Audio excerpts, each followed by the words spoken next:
Okay, let's get started. Hello, everyone, and welcome to today's coffee hour organized by the Development Mentorship and Advancement Committee. My name is Charanjit Kaur, and I'm a research fellow at Mass Deer Harvard Medical School. I'll be moderating today's session along with my colleague Rania Sharaf, who is a PhD scholar at the University at Buffalo. So today's coffee hour is titled Exploring Funding Opportunities with a focus on institutional funding support. Thank you so much for joining in, everyone. Before we get started, just a couple of quick notes. We will take questions after the presentations, but feel free to post them in the chat as you think of them. During question and answers, we will start with chat questions, and then we will take live questions if time permits. And a just quick reminder, please keep questions respectful and inclusive. I think that's all for logistics, and it's my really great pleasure to welcome our three excellent speakers today. Our first speaker of the day will be Dr. Adele Moatti.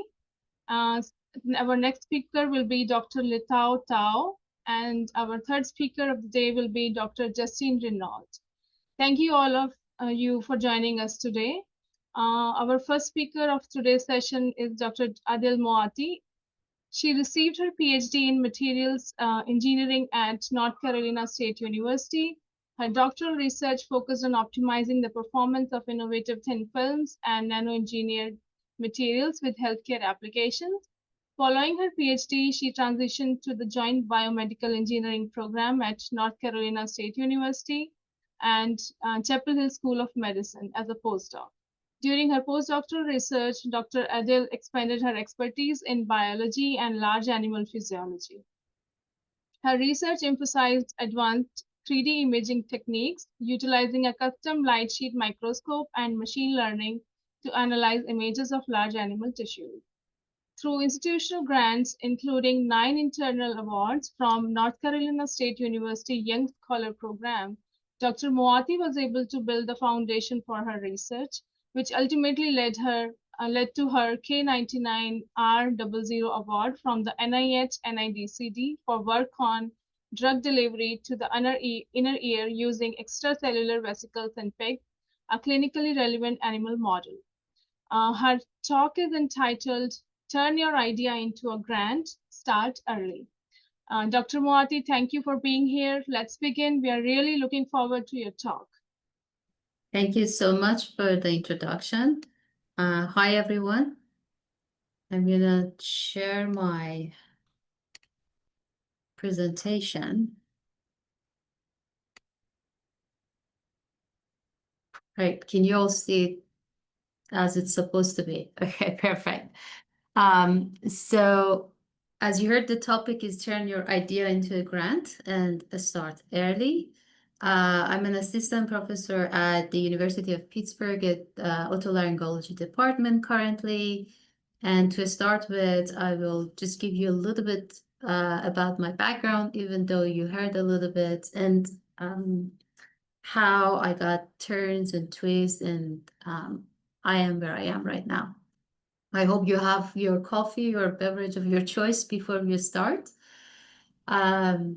So this is about me. My background by training is all in materials engineering. I did my bachelor, my master, even my PhD in materials engineering.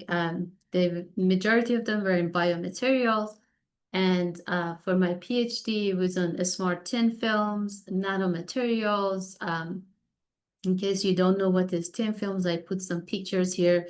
So we have a big single crystals with single atoms, and then we play with those atoms positions and location, and we get different property. And that's how we were able to use them for different healthcare applications like sensors, artificial skins, or for neuromorphic computing. Because I was particularly interested in bioapplication and biomedical in general, I joined the biomedical department for my postdoc. My postdoc was 5 years, and I joined Alan Greenbaum lab.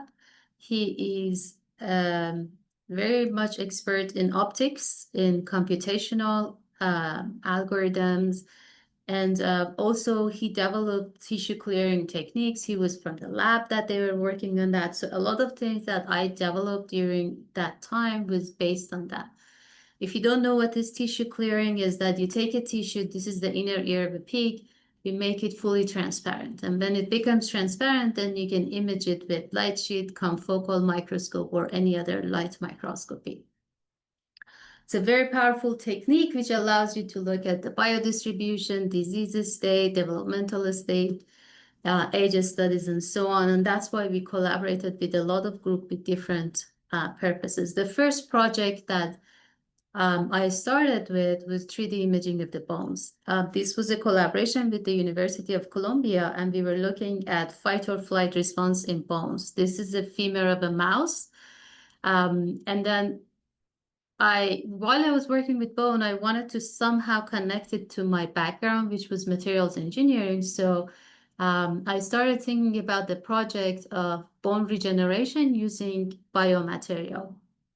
I submitted my first internal grant, and that was literally 1 month into my postdoc. So start early. I'll come back to that again. Um, the other project that I kind of got involved with was about the vaping effect on the lung. And again, there was so much call about vaping effect on the lungs. So I picked up this project. And again, using my engineering background, I was just thinking how to get involved. And we decided to make an engineering chamber, vaping chamber, and we submitted the second seed grant. I got a very talented undergraduate students. We built this chamber. It was functional, and then COVID hit. So all the funding went to COVID vaccine, all the therapies for COVID, basically. So we were collaborating with another group that they were working on the COVID vaccine at the time using extracellular vesicle. This is a mouse lung. I'm showing you the distribution of the vaccine in the lung. I got familiarized with the idea of nanovesicles, so I started thinking about like, okay, they are perfect for drug delivery. And then at the same time, I got involved in another project about the inner ear and cochlea. This is again 2019. There was this paper coming about the LGR5 and its role as a marker for progenitor cells in the cochlea. We had transgenic pigs in the institute that I was working with. So this PI reached out to us and said, can you look at the ear? Obviously, there is a room for that. So that's how it started. I became interested in the inner ear. I even didn't know how to dissect the cochlea for the first time in my life. It was very challenging to figure out how to work with it. With all the situation and everything, I dropped most of the project, and my focus actually became inner ear. And again, I combined the extracellular vesicles in the inner ear field, and I applied for multiple other grants at second, third, and fourth year during my postdoc. That allowed me to create a lot of preliminary data, and I applied for the NIH K99 award. I applied in my second year of the postdoc. The grant got rejected. Actually, it wasn't even discussed, but I got the revision. So I worked on all the comments and revision. I resubmitted it in the next year, and this time I got awarded. In the second year, I also applied for two other grants, Boro Welcome, which I will talk a little bit in the next slides, and Oriole. None of them got actually accepted. And then for the faculty position, I started on my second year of the K99. I started applying for position. I applied more than 50 sites actually in US. So first you get online interview and then you get on-site interview. So there are normally 2 steps involved. And at each step, your chances becomes lower and lower. Eventually you get less than 10% of the positions that you applied basically as an offer. So this is very, very competitive. And this is with having grants and, experience and everything. So it's very important to keep in mind that you need to build your independent career while you're in your postdoc position, and think about it that there are a lot of people like you. And also, it's very important to work on other skills. It's not only about the grants and resume, but it's also your presentation skills, how you sell your ideas. That was my journey. Very quickly, I just wanted to emphasize that your path is uniquely yours. It takes a lot of turns and twists, and you can redefine yourself at any point of your career that you want. And I will move on to the topics, the internal grants and the external grants. For the internal grants, something if you're in the graduate stage and you are thinking about the postdoc, it's very important to think about the institution that you're applying to. What are the options that they have for internal grants? What's how much funding, how much support they have for this sort of independent studies. If you're talking to a PI, it's very important that you have that discussion of how much independent study you can do.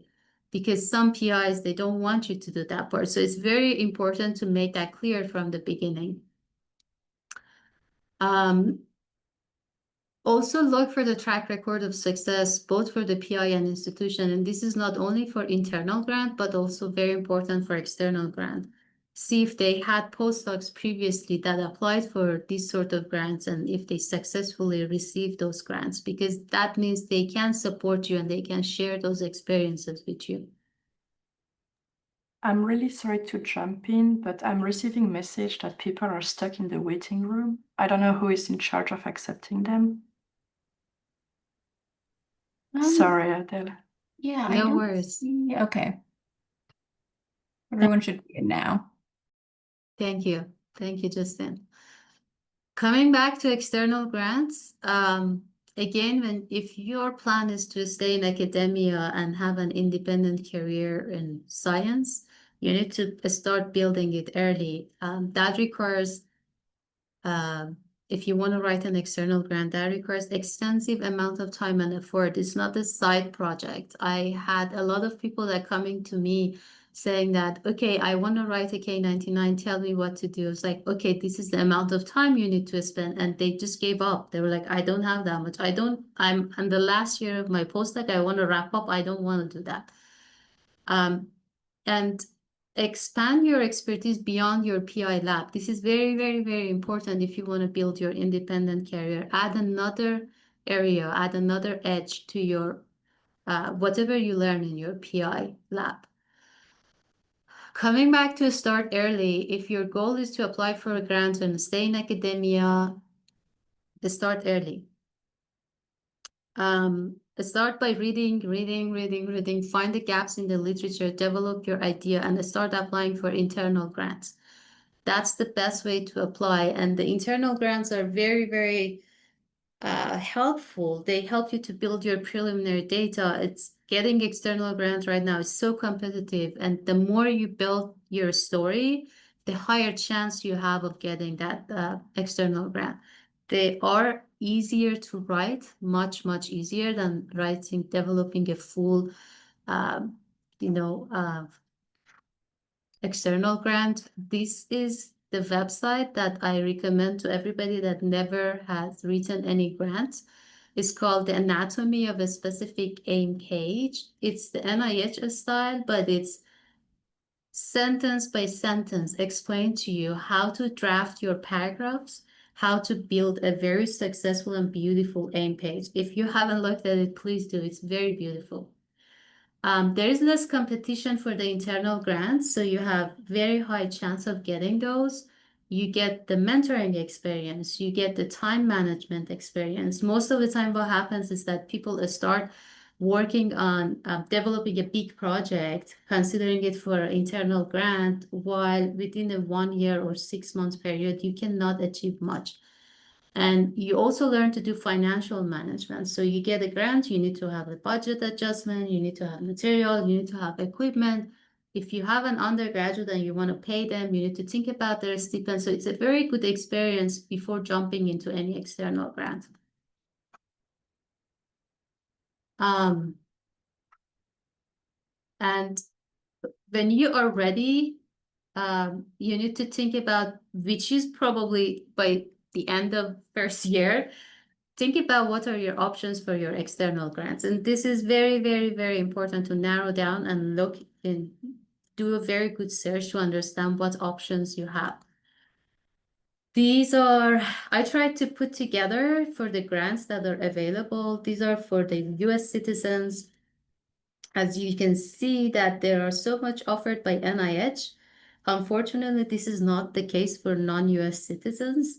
There are other grants too from NSF and from other organizations. These are the grants that are available for non-US citizens, but they are in the US, at least the one that I did some search about them. Some of them are shorter, they're 1 year. Some of them are longer, like 3 years. And from these, only 2 are the one that you start in your postdoc, based on my knowledge. And then you can take them with you to your faculty position. One of them is the K-99, which is from NIH, and you can apply for it as non-US citizens. Correct me if I'm wrong. And the other one is the Borrow Welcome. The Borrow Welcome, it's very limited in the field. You need to have a little bit of computational skill. If you are in that area, it's a very beautiful grant, and absolutely try it. There are a lot of other things that I will just go over very quickly what you need to consider when you're narrowing it down. But this is another slide that I prepared for the grants that are outside of US. These are for European countries, for Asians, and UK, and some other available grants. When you are narrowing down, look for eligibility. The first thing is timing. Most of these grants, they have limitation. Either you need to be the first year of postdoc, or second year, or third year, or fourth year. So you need to be within certain time of your postdoc when you are applying for them. Some of them, they require you to be resident, or they tell you that the host institution, for example, needs to be in the US or your PI. There are other requirements too. Some of them, they require preliminary data, some of them don't. Another thing I'm going to go back is the success rate, which is also important. If I go back to, I think I had it here. One of the grants that I applied for, was this one, the L'Oreal. And it has less than 1% success rate. This is something that I didn't even think about when I applied for it. And the reason is that the pool of applicants is very large. So think about this sort of thing when you're actually making your decision. Even within NIH, the success rate is different. I'm sorry, now my screen is going crazy. Okay. So I organized here the different centers based on the success rate. And for NIDCD, which is for deafness, you can see it's roughly 30%. It's not that bad, but it also changes within each year. So collect data when you want to apply for this position. 2017 is the first year that NIH decided to give K-99. The number increased until COVID hit, and then it decreased. And I predict that it's going to decrease with the budget cut, probably more. But you need to know what to expect. You need to know what you're going into to set your expectation correctly. Coming back to your ideas. So you have an idea, you find a gap in the literature. It might require a little bit more expertise than your PI. That is perfect. You don't need to have it. But then develop a hypothesis and start working on your grant. The first question is that, do I have enough preliminary data to develop an external grant? If not, apply for the seed grant. And that is the most beautiful thing that you can do in the first or second year of your postdoc. Definitely apply for them. When you have enough data, you need to start writing your aims. You need 2 to 3 specific aims.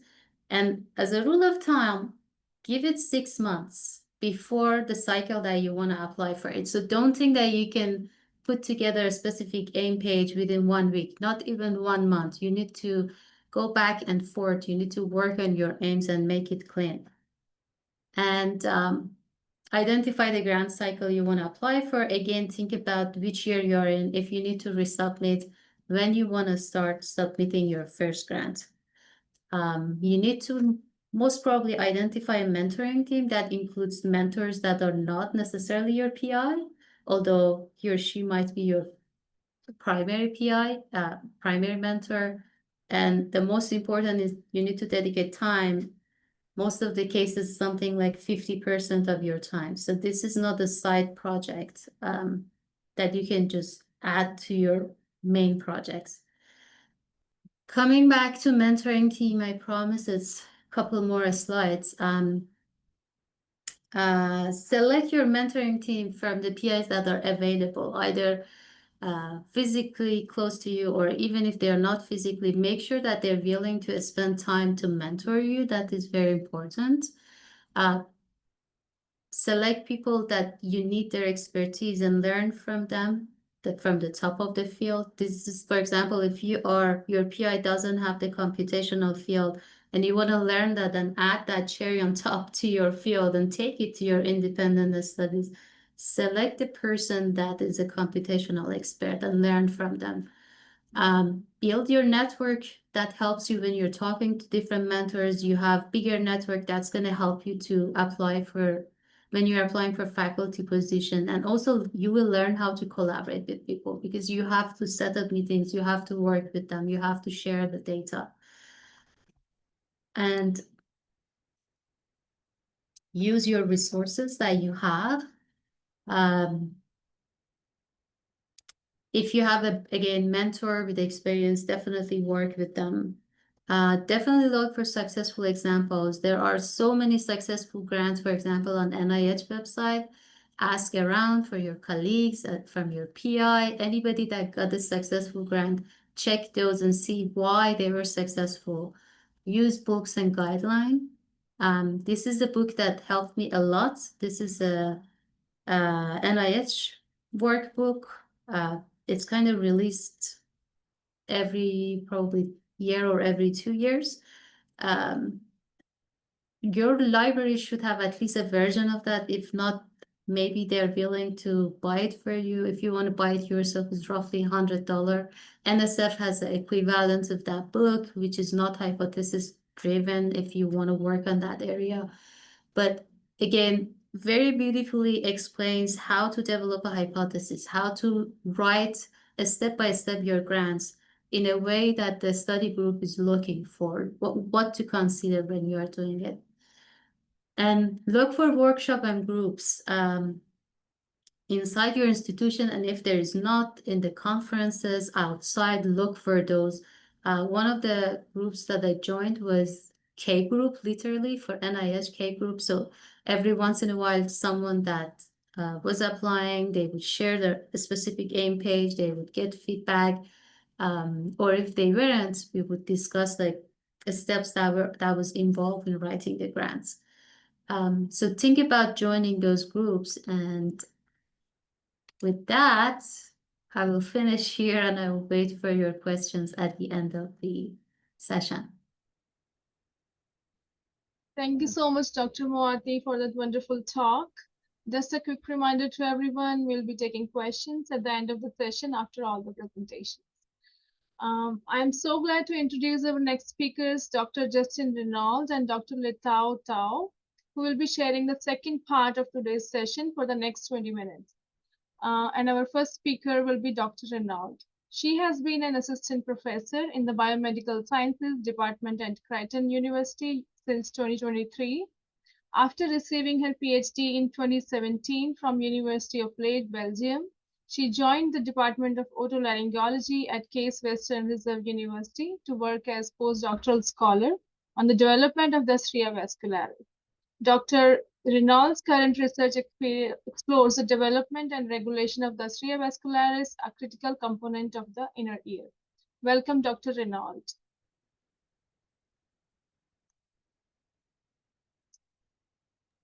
Thank you for the introduction. I hope you can see my screen. So I'm gonna go more fast over the stuff that have already been discussed by the first speaker, so that's great. So I'm gonna start by my personal journey. So as you said, I did my PhD in Belgium. It was in biochemistry, molecular biology. And then I arrived in the US for my postdoctoral work. I joined Case Western Reserve University in Cleveland, and I did more or less a 6 years postdoc. So I started applying at the beginning of my 5th years, but people have to realize that going on the job market takes time. And even if at the first cycle you get your job, you don't start right away. So you have to plan that in advance. And so during my postdoc, I was working on the development of the Stria, and I decided to build my own line of research. So I wanted to take the knowledge of my PI, but also move slightly toward another direction to don't overlap with his research. And for that, I applied for an American Hearing Research Foundation. With that money, I developed primary data that I actually used to apply for my R21 ECR that I have right now. So sometimes you just have to start by small foundation, take that money to get enough primary data to apply to bigger grant. I mentioned 2 other help I get during my postdoc. The Florence Stone Matter Center for Women. It's actually a grant for women in STEM research at Case Western Reserve University that I use to be able to go to conferences I was interested for my own development. And then I need to mention that I was really fortunate enough to actually have the ENT department of Case Western supporting me. So sometimes it's hard to have enough time to prepare yourself and go on the job market. And so for me, my PI was going to run out of money. And actually, my department supported me for a year to be able to stay in the same lab, finish the research I was doing with my AHRF grant, and finish my round of job application. And so I think I need to mention the grant I applied and did not get funded. I do realize when I speak with students and postdocs sometimes that they get very easily demotivated when they receive a no. And I think students and postdocs need to know that we all get no. I think it's normal to get non-funded when you submit, and you just have to improve your grant and try again. So on my first year as a postdoc, I actually applied to the Helen Head Whitney Foundation, which was showed by Dr. Moatti earlier because it's open to foreigner. It's very competitive and I did not get it, but I use the time I spent to write that project to keep going and work on it. I also applied for HHF that I did not get funded, and I improved to apply for AHRF later. At the beginning of my 3rd year, I applied for a Ki-99. I did get discussed and I had a good score, but it was not good enough to be funded. And a mistake I did is I waited too long to apply for this Ki-99. So I did not plan enough time to write the grant because I was not realizing the amount of work it was. And so I was planning to submit at a certain date, but I did postpone because I was not ready. I got a good score, and I was unable to resubmit because I passed the 4-year mark. So that's something I try to tell postdoc is try to do 1 year earlier than you think because it takes more time than you expect, especially for big grant like R21 or Ki-99. And then, of course, I get some travel award and scholarship for workshop that I apply as a postdoc. So I started my lab here at Creighton in 2023, and I'm just gonna speak about the grant I apply as a very early PI and what helped me to build the lab, have enough people and everything. So the 2 first one, they are attached to a COBRI, so a Center for Biomedical Research Excellence. And Litao gonna speak more about Ideal State. But basically, I'm located in Nebraska. It's a state that have less research, and so we are eligible for COBRI funding. We have a COBRI right now running in the center. That's how we have so many hearing researchers located in the same department.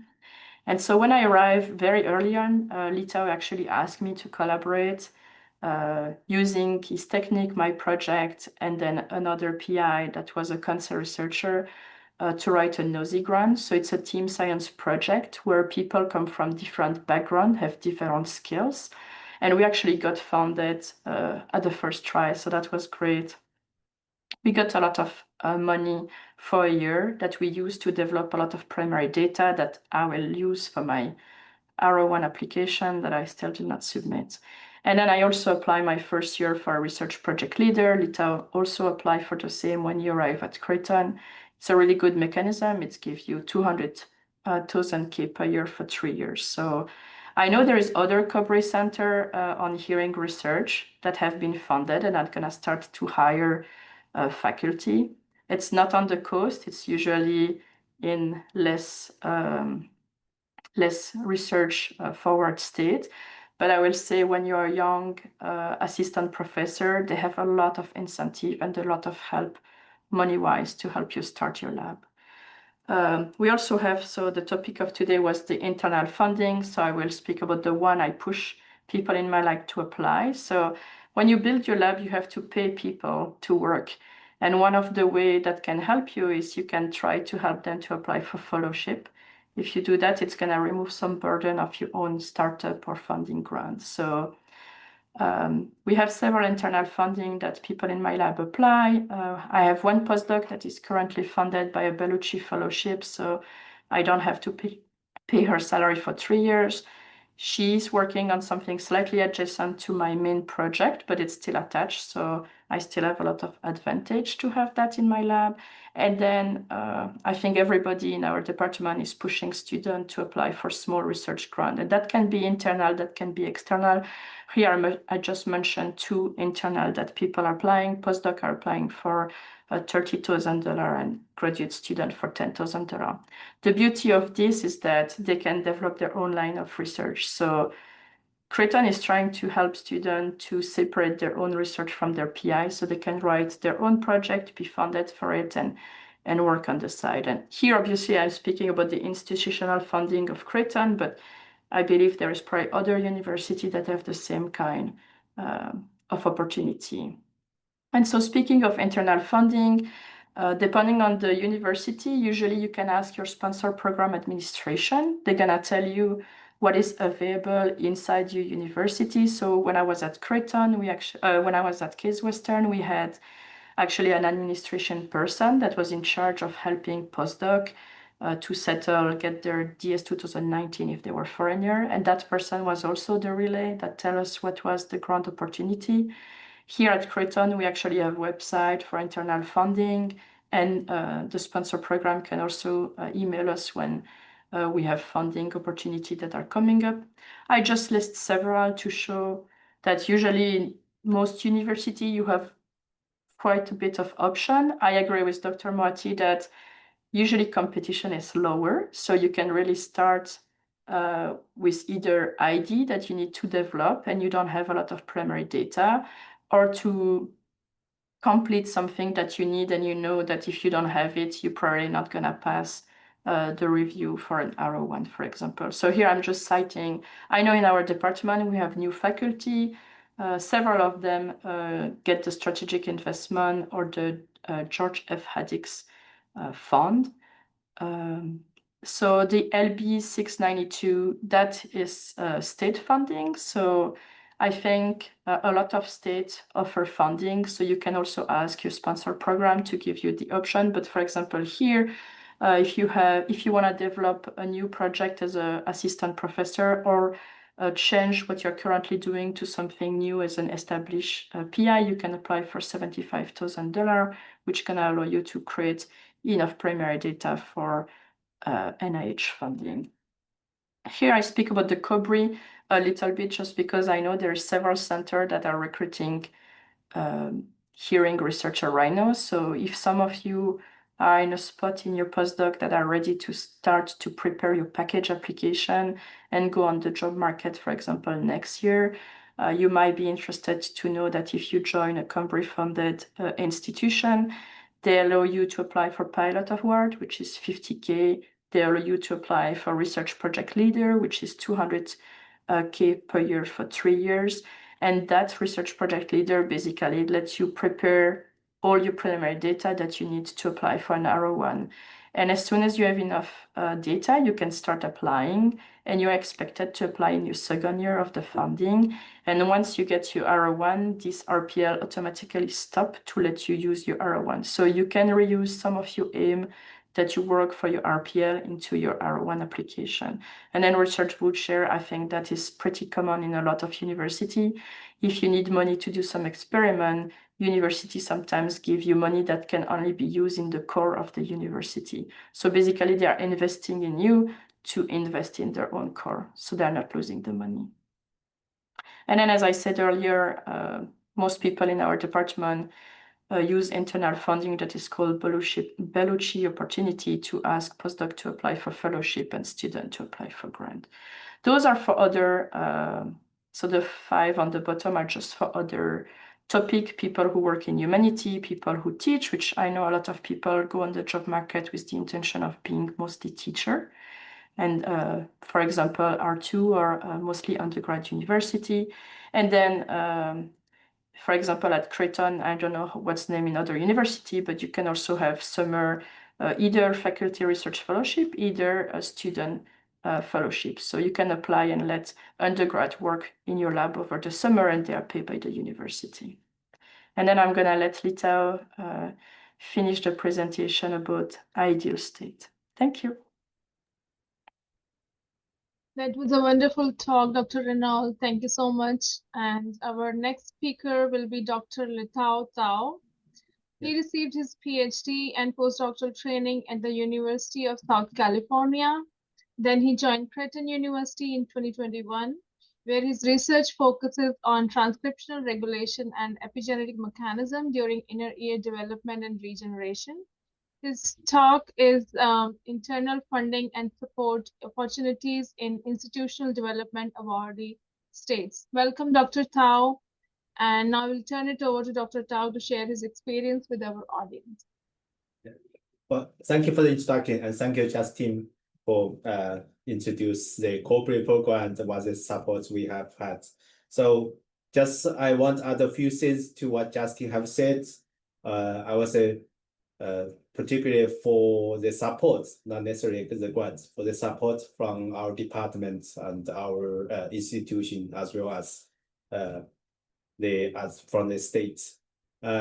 So I think the first thing is we got the mock review session here in our department.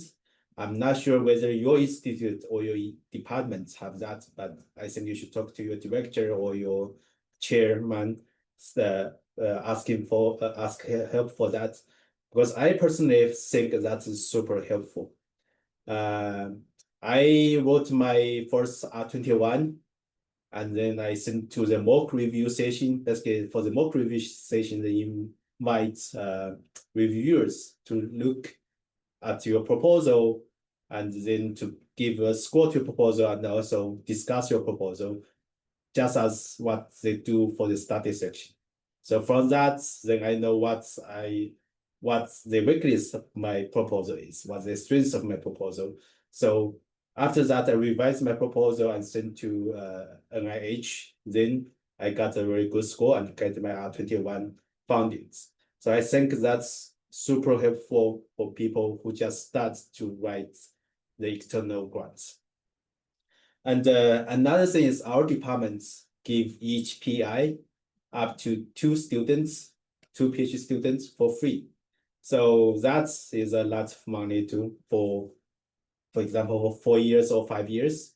So if your department does not have it, or I would say that's probably when you look for positions, that's something you want to talk to your department chair or director, say whether you have that or not.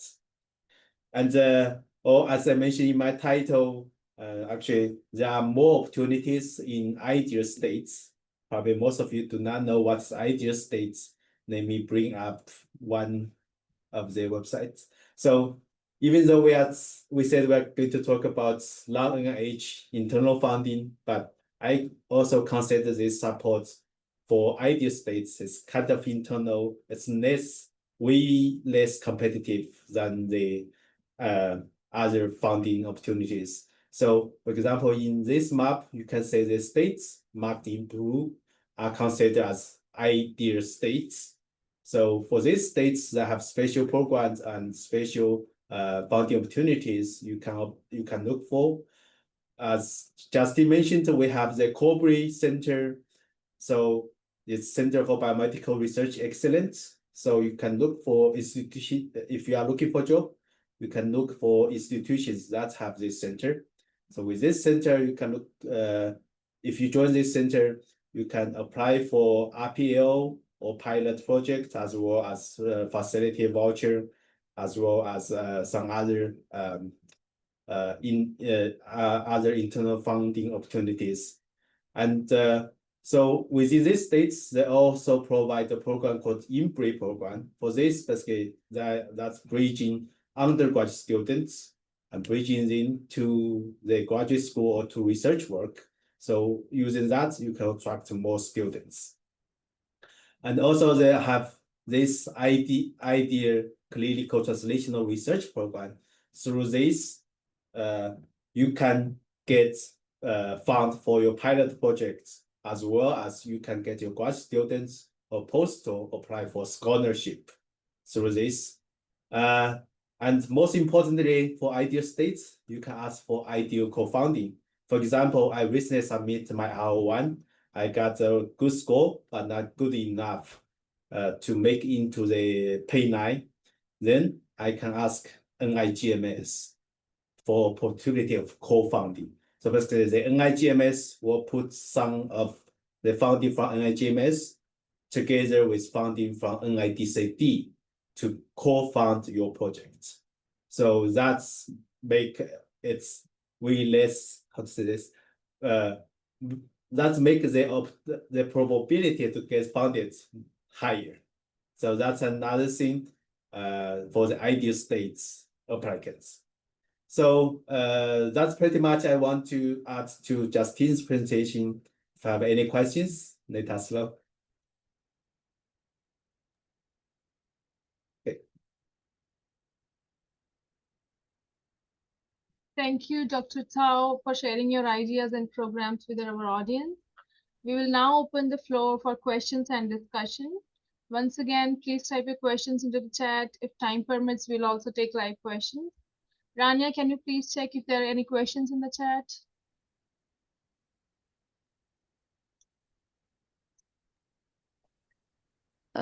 We're just gonna ask Dr. Tao if can you share your slide if you don't mind? There's no other questions. It's just like asking the doctor if you can share your slides later. Yeah. And Dr. Adele as well. Yeah. So ARO has they call the resources, and at the website we can uploading your slides there and then share with the entire ARO community. Okay. Thanks so much. Sure, and I would like to mention some of the grants that I put together. You need to double check yourself. This is me doing a quick search, so please double check. Don't quote me on them 100%. I believe Hopkins have a database available to help a student and postdoc to know where to apply. So maybe we can send that link and ARO can put that up for them. Okay, can I ask a question to Dr. Moatti? When you applied for internal awards, what were the specific strategies or elements that helped make your application stand out? For instance, did you emphasize on the preliminary data or highlighted the institutional priorities? Like, what was your best approach towards this? For internal grants, normally you don't need much preliminary data, to be honest. It's most of the time they support high risk, high reward, which is very great because that means you can actually test any idea.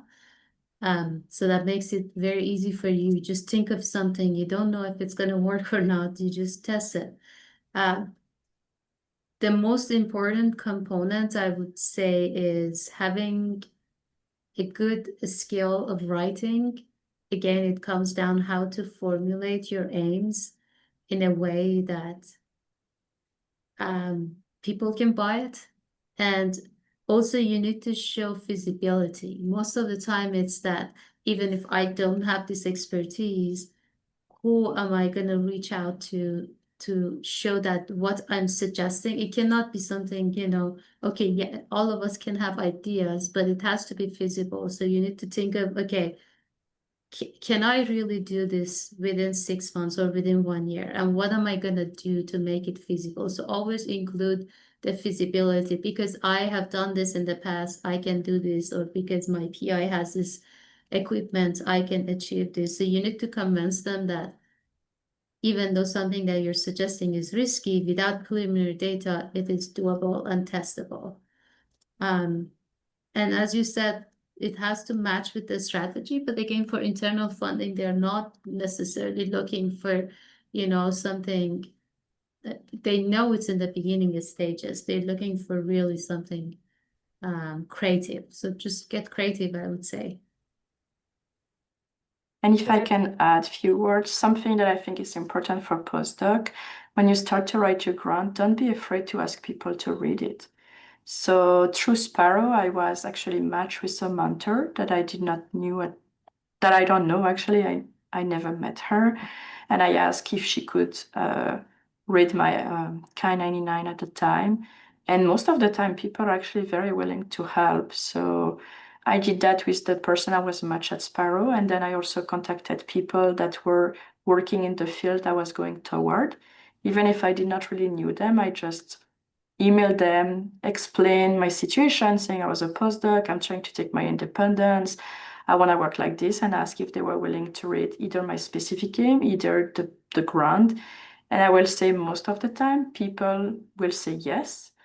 And I think even if you get a no, it's okay. Sometimes people are just gonna tell you I'm too busy and I will not take the time to do it properly, and they prefer to be honest and upfront, and that's good. But I know it's very stressful to like ask people to read it, but that's the best way to improve your grant. If you stay on your own and just gonna submit it without showing it to anybody or just your PI, it's gonna decrease your chance of being funded, because sometimes some part of the grant seems very clear to you because that's what you work on, but it might not be clear for the reviewer. And if you submit it to other PI to ask their feedback, you're gonna increase your chance of being more readable and understandable for others. Yeah, so actually I also have one point to add. I think the way to write internal grants and external grants should are different. For example, it's my colleague's experience when she writes internal grants. Since we are small institutions, it's difficult to fund the reviewers in the same field. So you need to write in a way to explain the things very clear to a person outside of the fields. But when you write the external grant, for example, to NIDCD, you can expect most of the reviewers at least have some basic ideas with what the ABI is or what the healing test is, right? So I think the way to write internal grants and external grants probably will be different, depends on which institution you are from. If you are from an institution with a large group of healing researchers, it's no problem. But if you are in a small institution looking for internal grants with limited reviewers, then you need to be careful. It's different. Okay, that was very helpful for our audience. I think anyone who wants to apply or like start writing, that is going to be very helpful. I have a question if no one thank you so much our speakers. So what was the biggest challenge you face in securing the funding, and how did you overcome it? Well, I would say the idea. If you have a great idea, then correctly preliminary data, you should have no problem. For me, it's the feasibility. So I already had the idea, but the challenging part was to prove that I can do it. And so I did get pushback for that. And the way I overcome it is by finding people who were doing the same kind of experiment, more or less, in a totally different model system for different field, but that they were able to be my collaborator on my R21, saying that they will help me and that if I cannot set it up, they will come and help me to set it up. So I will say, if you want to develop something new and you don't know how to do it, having somebody that can do it, giving you a support letter, gonna really help your chance of being funded. And I think for me, it was not having the experts in a physical distance close to me. This is very important when you write external grant, that they prefer to see that your mentoring team are nearby in a walking distance or like a commutable.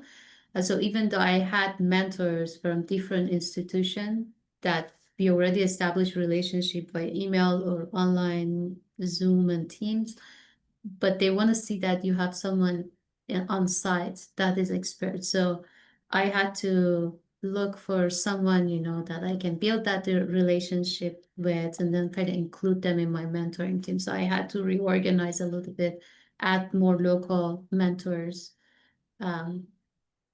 That's maybe one of the challenges I had. Thank you so much. And we have a couple of questions here. So Dr. Jeffrey is asking, do any one of you have experience with corporate funding? Thank you for sharing your ideas. No, I don't. I'm not sure about Justine. I don't either.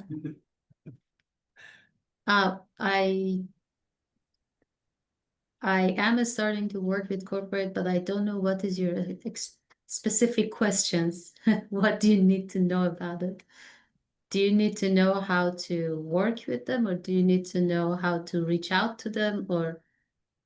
Yeah. So most of you guys shared your story about the federal funding or the foundations, and I'm just wondering, 'cause given the lots of uncertainties these days, and alternative ways may perhaps turn into the corporate funding, but most of us don't have much experience of doing that, and I was wondering whether any of you could have done anything like that, could share your story.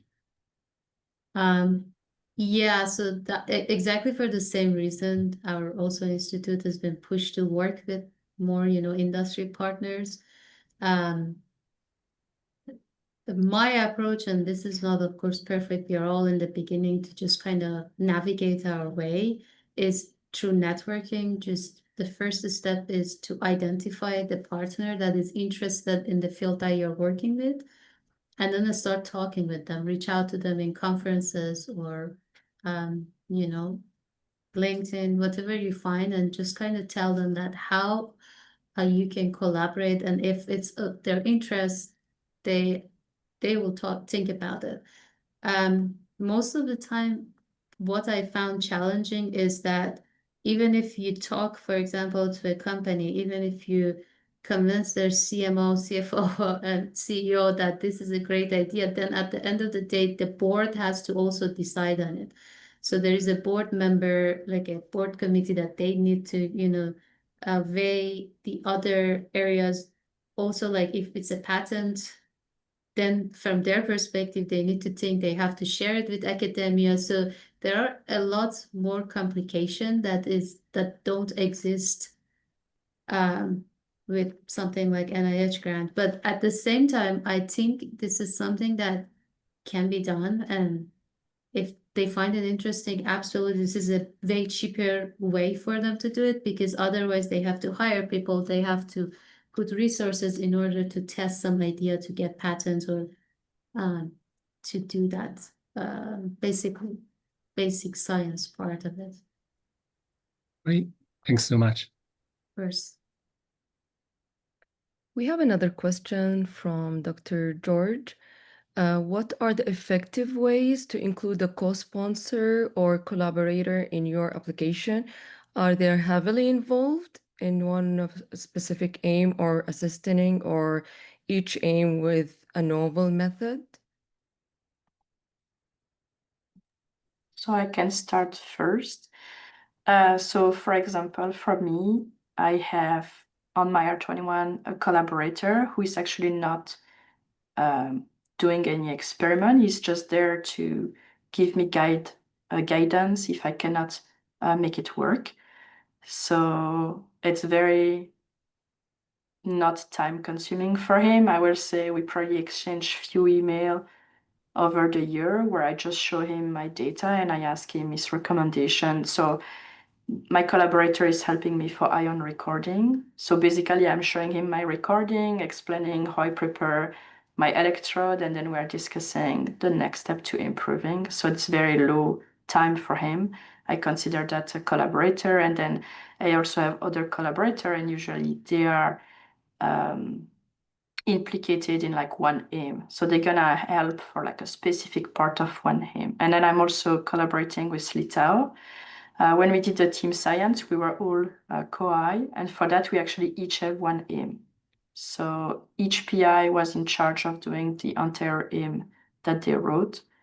And I will say, if you do have somebody that is doing a pretty big amount of work, you should definitely not just put them as collaborator.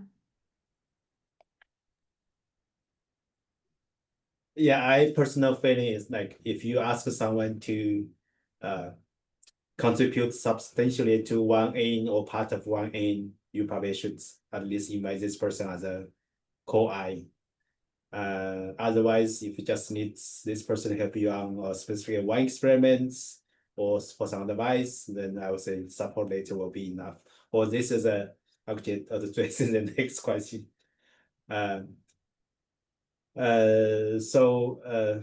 Actually, there's one more thing I want to add to it is when you develop your first R1, especially when you become independent, you need to think about who you want to be as your co-I or even co-PI. Because when you get another person as co-PI on your first R1, when you go for tenure and promotion, what your school will say about that. They will say whether you become independent enough or not. I think that's one question you should think about. There is also if you're ECR applicant, so if you're early care researcher, you have less than 10 years. If you're taking co-PI who are not, you're actually losing this advantage when you go for study section. And if you are funded with them, when you're going to apply for your R01 on your own, you will not have this ECR status anymore. So that's also something where you are a new PI, you have to think about.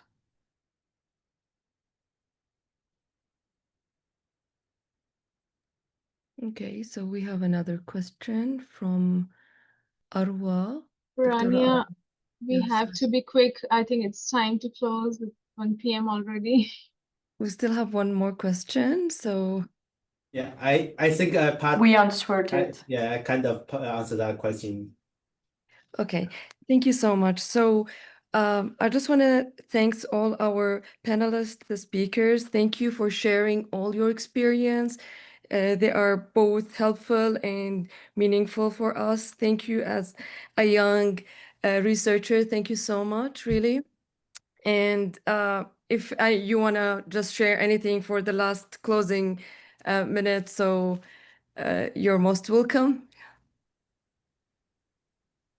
I will say good luck, and as Dr. Moatti says, start early. Thanks a lot, our speakers. Thank you so much. I would like to add, stay tuned for our next coffee hour session in October. Until then, thank you and have a wonderful day. Thank you. Bye. Bye.